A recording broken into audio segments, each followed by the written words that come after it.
Hi, what's up?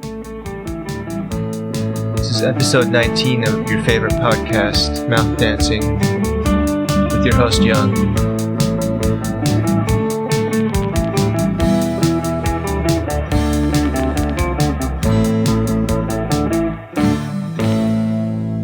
Thanks again for tuning in. Today I wanted to talk about this concept that I invented called fair weather enthusiasts.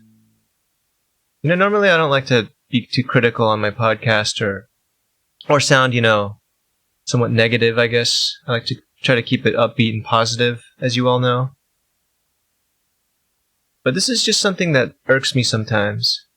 You notice that in the summertime, you just see so many more people outside doing activities, like bicycling or longboarding or rollerblading or just you name it, right? In the summertime, there are just way more people out doing things. And then in the fall and winter, there's a sharp drop-off where suddenly they seem to disappear. I don't know why that bothers me. I know it shouldn't. It's not really any of my business, but to me, I think if you're really into something, if you really love it, you're not going to let the weather stop you, right? If you're a serious jogger or a bicyclist, it doesn't matter if it's 20 degrees outside or if it's 80, you're still going to do it, right? So I don't know, I don't know what it is about it that bothers me. I think it's maybe just the half-assedness of it. I know these people are just out trying to have some fun, exercise, or maybe it's the fakeness that bothers me. It seems like there's something fake about it. Like, if you're really that into bicycling, you should do it all year round, right? I mean, if you're like I guess if you pass yourself off as a serious bicyclist, right? Like you got all the gear, like the spandex and the fancy bicycle. I feel like I should see you out there year round. And I know there are serious ones who do it year round, but there's still a lot who don't. But like, it's too cold out. I don't want to do that today. Or, if you're really into macrame, right? Shouldn't matter if it's snowing. You could still go outside and do it if you're really that into it. If I were really passionate about macrame, it wouldn't matter if I were, in the desert or in Alaska in the snow. I'd still do it. I think that's the point I wanted to make. Which is not to say that I'm like some kind of hardcore dude, myself. I admit that sometimes I just don't feel like it because I don't know, maybe the conditions aren't ideal. But I'd like to think I'm at least one step above the fair weather enthusiasts, Maybe somewhere in between them and the hardcore people is where I'm at. Maybe what I don't like about it is that the fair weather enthusiasts remind me of myself at times. Maybe that's what I don't like about it. And it reminds me that I need to be more hardcore. Doing a little bit of, armchair psychoanalysis of myself here, but maybe that's what it is that bothers me. Isn't that what it all boils down to a lot of times? Things we don't like in other people are just the things they do or say or not do or say that remind us of our own weaknesses or failings. So yeah, there are some things that I used to be very passionate about that I would do in any weather conditions, like masturbating. In my 20s and 30s, I don't think anything could have stopped me. No matter how cold or hot it was, I would still do it, But now that I'm a middle-aged dude, I've kind of slowed down, I think, in that respect. I'd kind of like to recapture that vitality, though. So I'm going to try to do it more often. Have you ever noticed that we live in a very smile-centric society?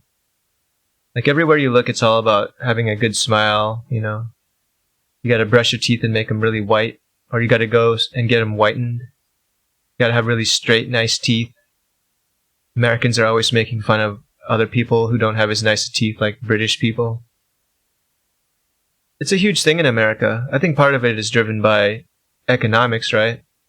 It's a big industry, the dental industry, and all the products that are associated with it. But it's also just a cultural thing in America. You got to have a really nice smile. People are always like, "Oh God, I love your smile. It's so wonderful. It really lights up the room." You hear that a lot. And I think it's a key to success in a lot of ways. Without it, you're not going to really make it. But maybe it's gone a little bit too far in that direction. You know, it's become problematic, as they say, or toxic. Like you could even have toxic positivity, right? Or toxic masculinity. If something is too positive and it's ignoring things that are wrong because everything is just about rah, rah, rah, you know, we got to be positive. That could be bad in a way too. And of course, you know, too much macho-ness can be bad. If you live in a culture where there's just too much machismo, tough guy, you know, culture, that's pretty bad. I think the same thing applies to smiling though. Maybe we should acknowledge other facial expressions more often, you know? Like tell someone, you know, you have a wonderful frown. Or I really like your resting bitch face. Very expressive. I could tell that you're displeased. Or anxious about something. You want to talk about it? You know, that kind of thing. And you know, if a public speaker is addressing a room of people, instead of saying, "It's great to look out on this sea of smiling faces," the person could say, "It's great to look out on this, you know, sea of really serious, sort of grimacing faces." I like that. You know, you are enough. That facial expression is okay with me. I don't care that it's not a smile. You're not showing your pearly whites. That's fine with me, you know? You don't always have to do that. I understand it can be tiring at times. And also I think sometimes it's kind of bizarre looking. Like you ever see someone who's doing some really like strenuous activity like dancing or gymnastics, and then they have this really exaggerated smile on the face the whole time? I feel like that's kind of unnecessary. It's like, why do they have to look happy while they're doing something extremely difficult that requires lots of concentration? They shouldn't be like docked points or, I don't know, admiration because they're not smiling enough while doing it. That's kind of bizarre to me.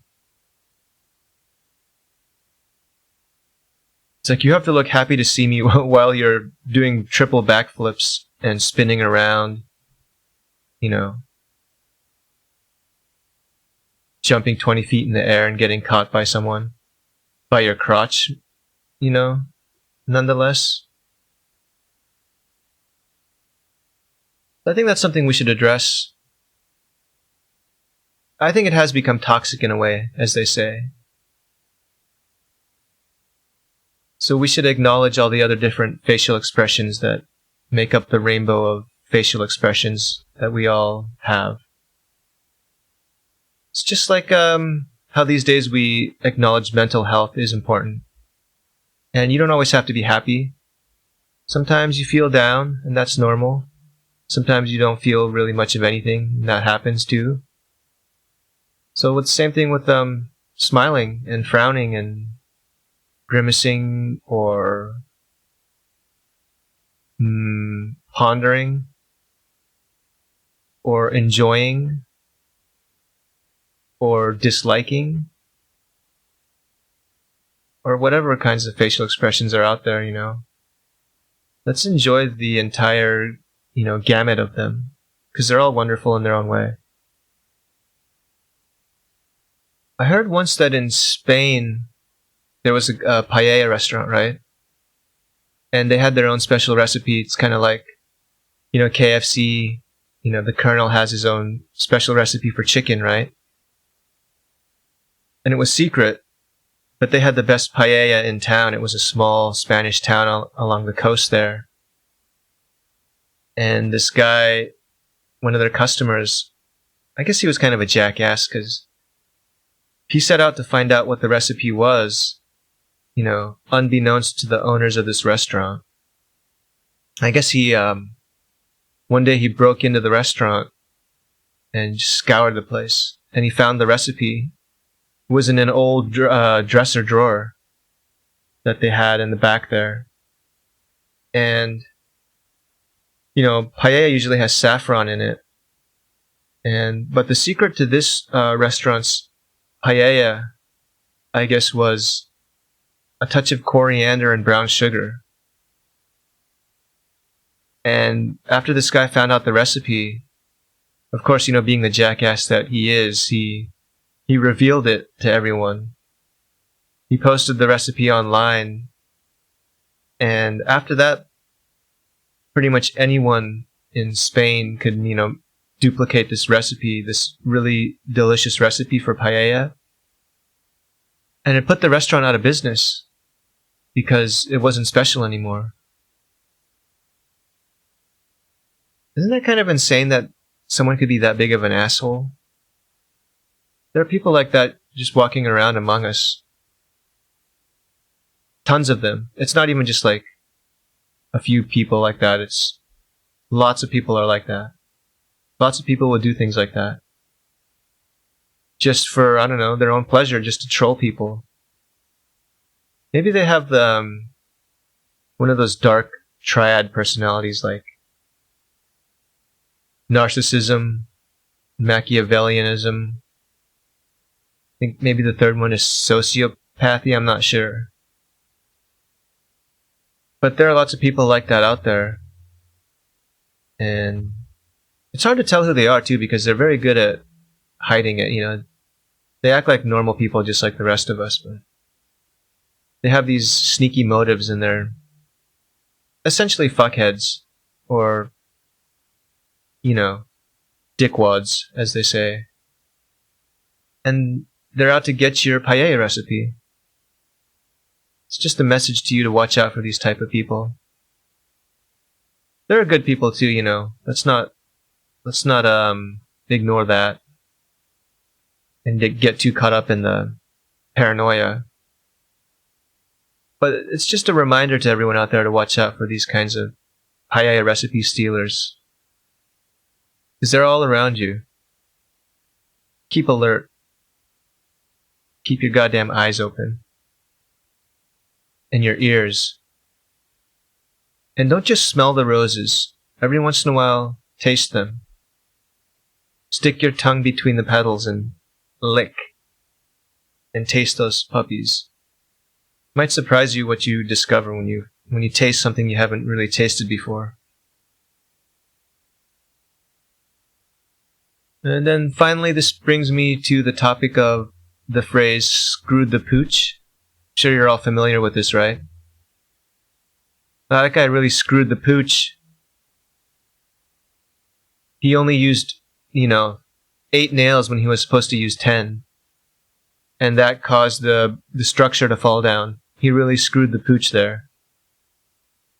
Isn't that weird that this has become such a normal expression that it's just like, yeah, it's like when you fuck a dog. How the fuck is that in any way normal? I mean, the first guy who said it, no one questioned it. They're like, oh yeah, when you make a mistake, it's like when you fuck a dog. It's exactly like that. Everyone should have been like, hey, what are you talking about, dude? How is this anything like screwing a pooch? That doesn't make sense to me because that thought would never even cross my mind. Those two things are nothing alike. Screwing a pooch is not just something you do, So just to think that has become just a normal part of our vernacular is really weird, isn't it? Some dude, obviously, at some point, screwed a dog. And then he said, when someone around him made a mistake, or when he made the mistake himself, he said, hey guys, isn't this just like screwing a pooch? And then people agreed. Not only did they agree, but they decided to use the same expression. And it became something that everyone just says sometimes. That's really fucked if you think about it. Nothing is like that except the act itself. You know, forgetting to turn in your paper is nothing like fucking a dog. Being late in responding to someone's email is nothing like screwing a pooch. I think that's another one of those phrases that one of these paella recipe stealing type of people must have come up with. It's really fucking twisted, and it should have never entered the vernacular, and it should be absolutely eliminated from it as soon as possible. Just stop using that expression. Because it's toxic. And it's disgusting. Whew, that was kind of an intense episode. I feel a little bit, I feel pretty worn down from that. Put a lot of energy and passion into it. Because I don't want to be a fair weather enthusiast. Covered a lot of somewhat complex topics today, and very intense and controversial ones. So I wanted to end on a light, more positive note, and wish all of you a really nice day. Have a nice day and enjoy the summer. The weather's really nice right now. It's a nice time of year, my favorite time of year. So get out there and enjoy it with your family and your friends and your other loved ones, or even strangers. Go out and meet a stranger, make a new friend, socialize. Be open to the world and be receptive and be friendly, and you will receive it in return. Thank you, and I'll see you next week.